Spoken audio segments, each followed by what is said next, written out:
Day 161 of our Be a Better You annual challenge.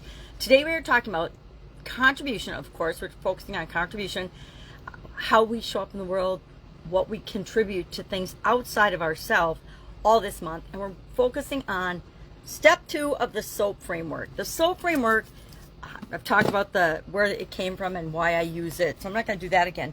But step 2 of the SOAP framework stands for options. We have to keep in mind that whenever we're considering options or possibilities or possible solutions or possible ways of dealing with a situation, in this case, our story between our current story and the gap between where we are and where we want to be with respect to contribution, there's infinite possibilities. And one of my favorite questions to ask myself is, what else is possible? What could be possible if I just opened up my creativity and my imagination and I thought about it for a little while? And so today, I got a lot going on, so I decided I'm just going to share the 10-3-1 tool again. It's a brainstorming tool where we challenge ourselves to come up with at least 10 possible ways to start filling that gap. We're not going to criticize them, we're just going to throw them on a piece of paper as we think about them today. And at the end of the day, or sometime today, pick the 3 you're most likely to take action on or you're most likely to do something with. We'll analyze those 3 tomorrow as part of the A. We'll analyze all the options or alternatives, and then we'll take action on one of them, because that's the next step of the process.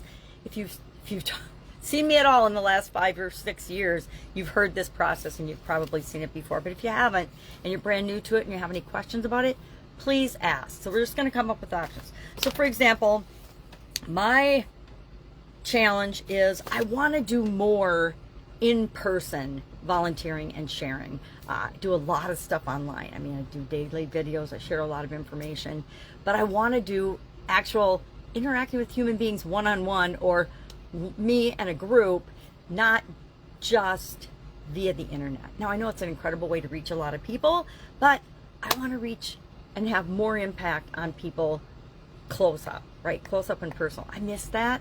I think we all miss that since the COVID pandemic, and I want to do more of that. So, given my own personal challenges, like I haven't been able to drive since 2019 because I'm legally blind, how do I overcome that? And I'm not going to think about that. I'm just going to say, what else? What do I want to fill that gap? And I'm not going to think about whether it's possible or not. I'm just going to write it down, and then I'm going to pick my top 3. That's our challenge today.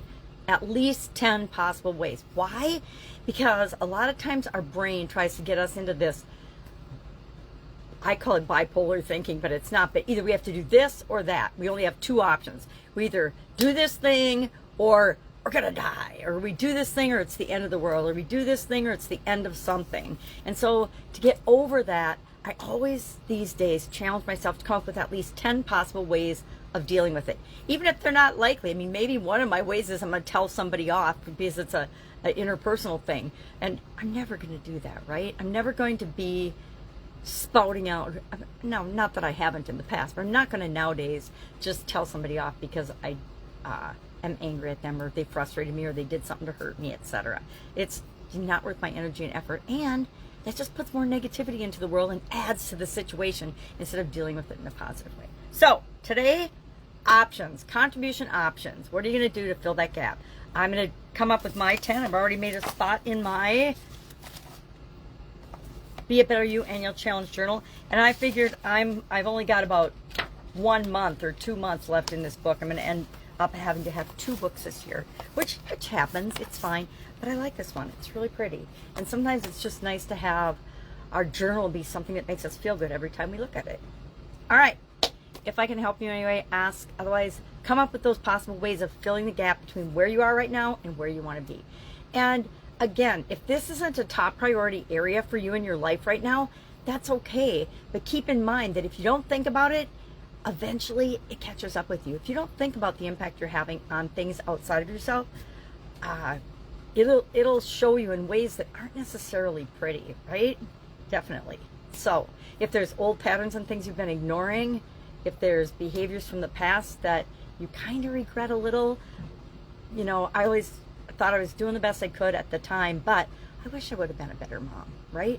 And now I've got a chance to be a grandma, and there's sometimes when I lose my temper, or I don't lose my temper, I just get frustrated, right, with my amazing little granddaughters, and I don't want to ever put that frustration out, yet I do sometimes.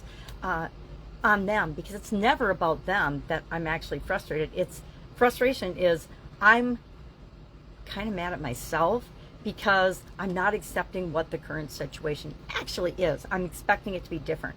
When we expect something to be different than it is and we're not accepting, hey, this is just the way it is right now, we tend to get frustrated. All right. I'm on a side note apparently today.